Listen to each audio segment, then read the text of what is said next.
महाराष्ट्र शासनानं प्रस्तावित केलेल्या महाराष्ट्र देवस्थान इनाम निर्मूलन प्रारूप अधिनियम 2026च्या विरोधात तिवसा तालुक्यातील विविध मंदिरांचे विश्वस्त, पुजारी, पदाधिकारी आणि भाविक आक्रमक झाले आहेत। या कायद्यामुळे देवस्थानांच्या जमिनी आणि धार्मिक संस्थांच्या स्वायत्ततेवर गदा येण्याची भीती व्यक्त करत तहसीलदारांमार्फत शासनाला निवेदन सादर करण्यात आलं।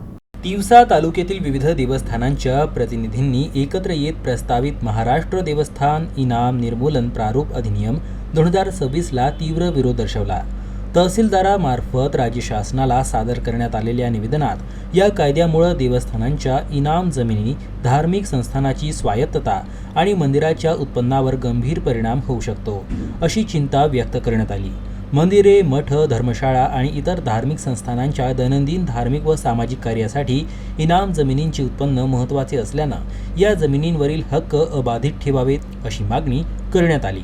विश्वस्तांनी धार्मिक संस्थानांच्या घटनात्मक अधिकारांचे संरक्षण, देवस्थानांच्या ऐतिहासिक अनुदानाचे जतन, मंदिराच्या जमिनीवरील अतिक्रमण रोखण्यासाठी कठोर कायदा तसेच देवस्थान मालमत्तेच्या संरक्षणासाठी स्वतंत्र प्राधिकरण स्थापन करण्याची मागणी केली।